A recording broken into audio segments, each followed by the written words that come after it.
I have hundreds of children, but none are mine. I give homework every day, but I never do it. I correct so many exam papers, but I've never written one. Who am I? Yes, you're right. I'm a teacher.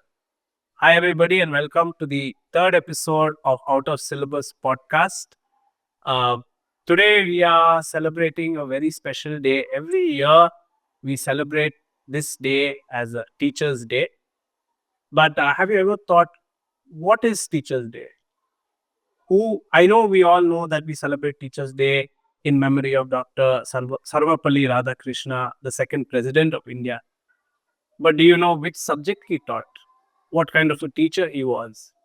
Well, to tell you, Dr. Sarvapalli Radhakrishna taught philosophy. He started teaching in the University of Mysore. He also taught at the Calcutta University. And he had special lectures at the Oxford University in England. He was a teacher of Indian philosophy, and people loved the way he simplified philosophy for them because philosophy can be a very deep subject. Well, one of Dr. Sarvapalli Radhakrishna's strongest belief was a nation's growth depends on the type of teachers a nation has.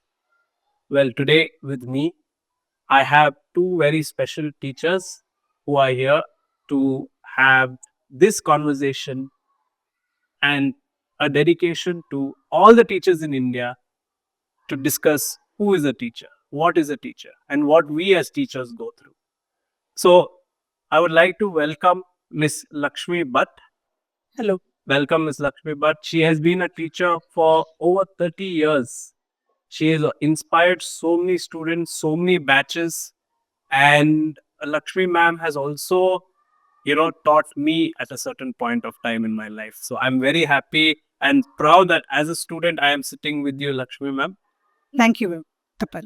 Well, if Lakshmi ma'am is the Nokia phone of teachers, I also have the iPhone of teachers with us today, Miss Reshma Jacob. Hello, sir. A teacher at Carmel High School, teaching chemistry and bringing a fresh burst of energy in the classrooms. Well, Reshma ma'am, you are here representing the young generation of teachers, including myself. Welcome to this podcast and thank you for coming here today. Thank you, sir. Well, we are celebrating Teachers' Day today, our day. Yes. Many of them say, as teachers, it's a second birthday for us. All our students come with cards, come with gifts. But there's always a point, or there's always a question that, I have always had. What do teachers think what teachers are? So, can I ask you, Miss Lakshmi, but what is a teacher according to you? What is a model teacher according to you? For me, a teacher is the one who must be kind enough, tolerant, and should have a lot of patience to listen to the students when they come, approach them and ask them for anything. So we should be strict. A teacher should inculcate in them the strictness, discipline, everything, and must be approachable. So you're saying a teacher is a role model in any person's life. Yeah. And looking at the teacher, the children should take her as their role model. So does teaching limit only in a school? Is a No, teacher only in a Not school? at all. Once when they become the teacher, automatically they'll be teacher throughout, even at home or wherever they go. So, Well, professionally speaking, Reshma ma'am, what is a teacher according to you? Okay, so teacher not only means teaching in the classroom, it's not just giving lectures, explaining. I think it is more of shaping a student's mind. Also, I think being a teacher, we need to encourage them to be positive, uh, have some positiveness inside them, and then encourage them in most of the ways in everything that they want to do. And also, of course, patience is the main thing that the teacher has to have. As ma'am said already, patience is needed because when the child approaches us, we should be ready to answer and guide that child. Also, I think with this, we also need to celebrate small achievements that children do. I don't mean when I say achievement, dance competition, they win and bring a trophy. I don't mean that achievement. Maybe I would have told the child, you can improve your handwriting. So the child works on it, comes the next day and shows, ma'am, I've done this.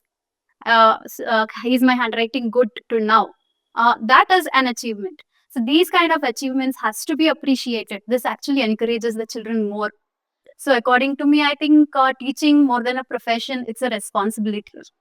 See, we have seen podcasts with actors.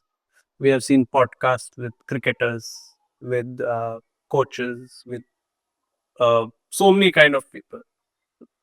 It's the first time we are sitting with teachers here today. And what makes it special is every actor, every sports person, anybody famous has always had that one guru who has taught them the way.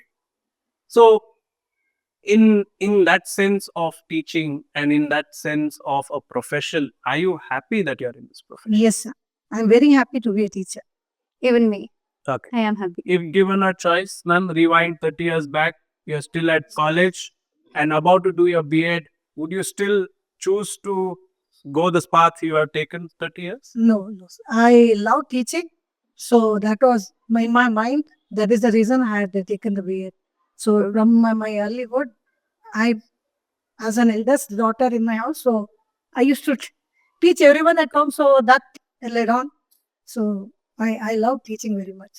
Reshma, ma'am? Okay. So sorry. for What me also, got- teaching is not an option B, was not an option B for me, because even after PUC, I never wrote any competitive exams which would help me go into engineering or medical field. I never wrote those exams because I knew this is what I want and that is what I am in. So I am happy that I'm a teacher. See, both of you are chemistry teachers, but there's a 30-year history between the two chemistry Yes. teachers. That's You have taught chemistry big. early days. Ma'am has taught chemistry, is currently teaching. Currently. But chemistry still remains the same. NaOH formed well. Na meets H2O, NaOH plus H2. Am I right? Yes. Am I right? My chemistry teacher taught me well. But what I'm trying to say is, what is the approach that you both have differently? If I can ask you, Yeah. if you were to teach today's class, or when you taught, Yes. how was it that you taught chemistry? How did you Yeah. approach? Okay, let's give a topic. How did you approach balancing the equation? To know how to balance, the child has to know the symbol and its valency. Until unless the child knows the symbol and valency, he cannot formulate the formula. So you're saying a lot of practice. Practice is very much required. They say chemistry is very tough, man. It's very difficult to remember all those symbols and valency. Nowadays, children have short attention span. Right. What is it? How do you handle that? So I cannot keep teaching them for the entire 40 minutes. That is impossible. So basically, I think 10 minutes I give them the concept, another 10 minutes make them work on it. Or the next few minutes, if possible, I'll try to show them smart class videos that are there and a little time in notes. Otherwise, if I keep them in one place, their focus will just move immediately. They get distracted very easily nowadays, children. She said she has a smart class. You didn't have a smart class when you started. Yeah, when I started, So I then did what was that. your secret? What I used to do, I used to make a chart. I used to make a chart of the periodic table. I used to make the chart of the symbols and valencies and put it on the board and teach them. And then I used to make them to copy. And in their book, they used to have the valence chart. I used to ask them to take a Xerox of that and paste it on their cupboard book. So as soon as before they go to bed, they have to read that once. And after getting up in the morning, they have to go through once. So like that, I used to make them thorough with the symbol and valency. According to you, what's old school style of teaching? Old school, if you take me as a student, when I was a student, the teacher used to enter, all of them immediately they could keep quiet, and it was just teacher used to lecture. And we all were quiet, no questions asked. No question. So Reshma ma'am said, teacher used to enter the class and everybody used to keep quiet. Correct? Do you feel teachers nowadays lack that discipline, that hold over the discipline? That I Not to Reshma ma'am, Yeah, yeah. not to you. Yeah. I'm sure you're strict, but there's always somebody you see who is not. When they walk in, the aura in the class is not. So what do you feel teachers now lack that hold over the student? Few of them, I think they lack it, sir. Or So in a what general sense? general, what I say is when you have taken the job as a teacher, you have to take care of the children as your own. And you have to be, that discipline should be instilled in you. So when you are disciplined, children will be disciplined. So when they know that the teacher is strict, whenever she has to be strict, lenient, when she is lenient, then they will understand you. They will go along with you. Otherwise, the class will be noisier. Do you believe in a strict class? Not strict, but current students, if I have to tell, the students are actually not silent. First of all, I don't mean it in a wrong way. They are more curious. They are more curious. They are yes, eager to learn. yes. So they are more enthusiastic in the class. So when we enter, they know a few concepts already. So they want to know what teacher is going to say. So that is the confusion that is actually primarily created in the class. So once you enter, you give them the objectives. This is what we are going to learn. Once you do that, they settle down and they sit and listen. When I did my B.Ed few years ago, I heard a very contrary dialogue that my professor said. Um, nowadays classes have to be like a fish market. You cannot have it. You cannot go into a class and say, "Is this class a fish market? Why is it so noisy?" I'm sorry. Today's class has to be like a fish market. Children need to be asking you, "Please come and solve my doubt." Do you think that's true? Yeah, that's true, sir.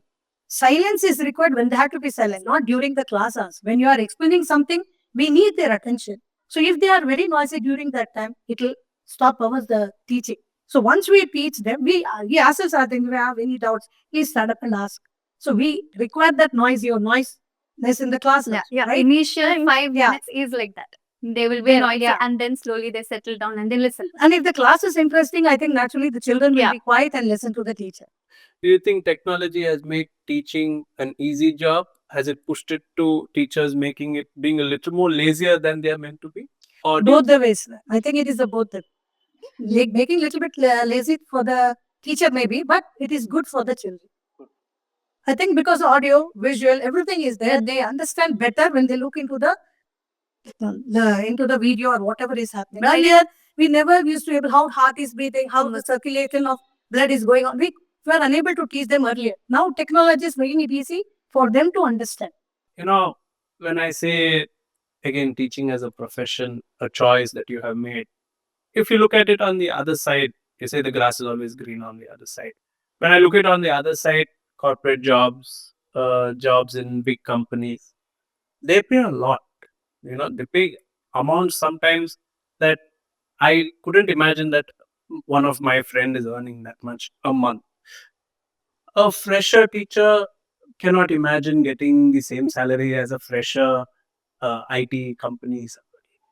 But there's always a joy in teaching. There's always something that pulls back teachers to say, this is greater than money. What has that been for you? First of all, as I love children, I love teaching. So I love this profession as a teacher. It not only, we may think that it gives less salary and the other job is very good, but those jobs are very hectic. Here we get vacation. We can spend our time with our family.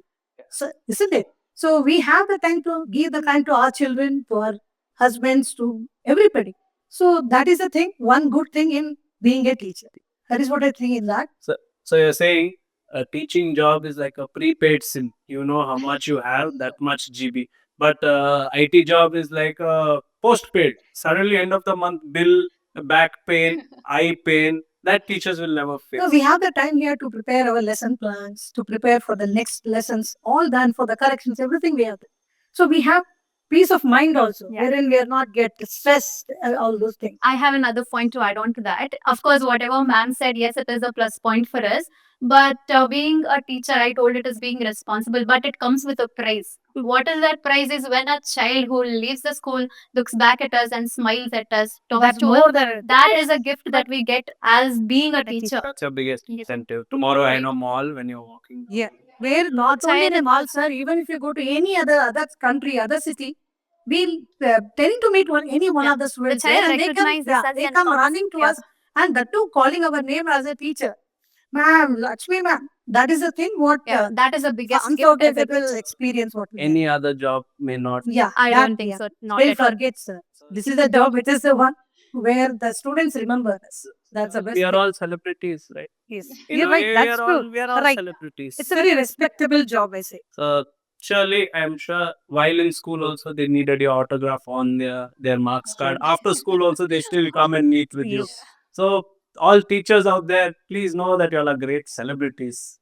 And with that, we would like to come to the end of today's episode. And thank you all for watching this episode. Please know teaching is not just a profession. A teacher is not someone who is somebody who takes care of your child from 9 to 5. We impact your children. And I would like all of you all to take the time off. Remember that one, two teachers who really taught you and made you who you are today. Take the time off and just message them and say a very happy Teachers Day. Happy Teachers Day once again to all the teachers around Bangalore, Karnataka, and India. Enjoy the day. And my dear friends in the IT company, today is a holiday for us. Tomorrow is a holiday for us. And Sunday is also a holiday for us. I'm sure you are a little jealous of us. Thank you once again. See you in the next episode. Bye. Thank you.